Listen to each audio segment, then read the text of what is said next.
بسم اللہ الرحمن الرحیم۔ معزز سامعین، محمد الرسول اللہ صلی اللہ تعالیٰ علیہ وآلہ وسلم کی کچھ پیشن گوئیاں آپ کے سامنے میں ایک ایک کر کے بیان کر رہا ہوں۔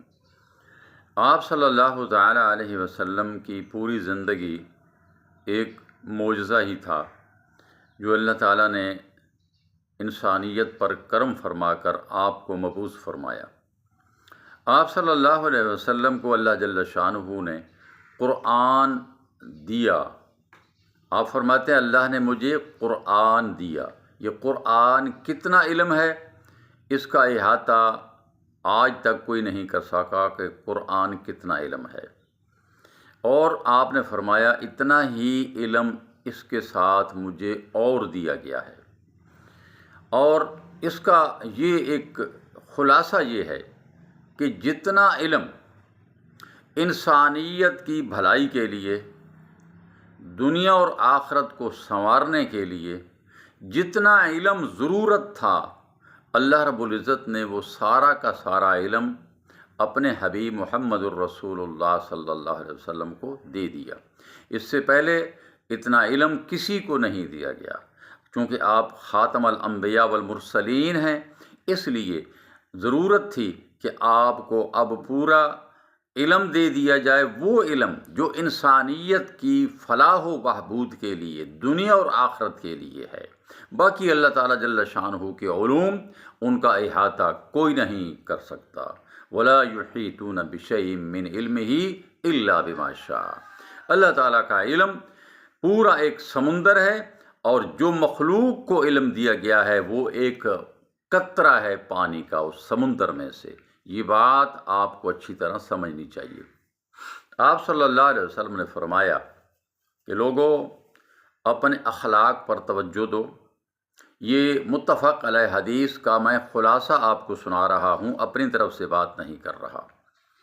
فرمایا لوگوں اپنے اخلاق پر توجہ دو اور امید رکھو خوشی کی، امید رکھو اللہ تعالیٰ کی طرف سے بھلائی کی، اللہ تعالیٰ کی طرف سے بخشش اور رحمت کی امید رکھو، اور عمل برابر کرتے رہو، اور اللہ تعالیٰ جل شانہ سے بھلائی کا سوال کیا کرو۔ میں دیکھتا ہوں کہ مجھے تم پر فقر و فاقہ کا کوئی ڈر نہیں ہے، یعنی یہ نہیں کہ تم فقر و فاقہ سے مر جاؤ گے، بلکہ مجھے ڈر اس بات کا ہے کہ تم پر دولت کی فراوانی ہو جائے گی، اور جس طرح پہلی قومیں فراوانی پر تباہ و برباد ہوئیں، اس طرح تم بھی تباہ و برباد ہو جاؤ گے۔ آج ہم اگر دیکھیں مال و دولت کی بات اگر ہم کریں تو اللہ کی قسم جتنا مال و دولت مسلمانوں کے پاس ہے، اس کا عشر اشیر بھی یہود و نصارہ کے پاس نہیں ہے۔ ان کے پاس جو دولت ہے وہ بھی ہماری دولت ہے۔ کاش کہ ہم آپس میں متفق نہیں ہیں۔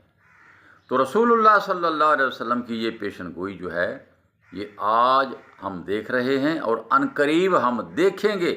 مال و دولت کی اتنی فراوانی ہو جائے گی کہ کوئی 100 دینار کسی کو دے گا صدقہ کے طور پر تو وہ قبول نہیں کرے گا، وہ کہے گا اس کو میں کیا کروں، اور دینے والے ہاتھوں میں سونا چاندی لیے پھریں گے۔ صدقہ کرنے کے لیے کوئی صدقہ لینے والا نہیں ہوگا، لیکن اس دولت سے انسان بگڑ جاتا ہے۔ جو دولت آتی ہے انسان بگڑتا ہے۔ پیارے نبی صلی اللہ علیہ وسلم کی یہ پیشن گوئی اس وقت آپ نے کی تھی جب صحابہ کرام کے پاس 2 وقت کا کھانا پیٹ بھر کے نہیں ہوا کرتا تھا، جب محمد الرسول اللہ صلی اللہ علیہ وسلم کے چولہا کے اندر کئی دن ہانڈی نہیں جلتی تھی، آگ نہیں جلتی تھی، اس وقت اللہ کے رسول نے پیش گوئی کی تھی۔ یہ آج ہم دیکھ رہے ہیں اپنی آنکھوں سے۔ اللہ سے دعا ہے اللہ ہمیں دین اسلام پر قائم رکھے، اور اللہ ہمیں سچا دین جو صحابہ کے پاس دین تھا، جو صحابہ چھوڑ کر گئے ہیں، وہی سچا وہی کھرا دین ہے۔ اس کے بعد خرابیاں بڑھتی رہیں، اور آج خرابیاں عروج پر ہیں۔ وما علیہ الا البلاغ، وآخر دعوانا الحمد للہ رب العالمین۔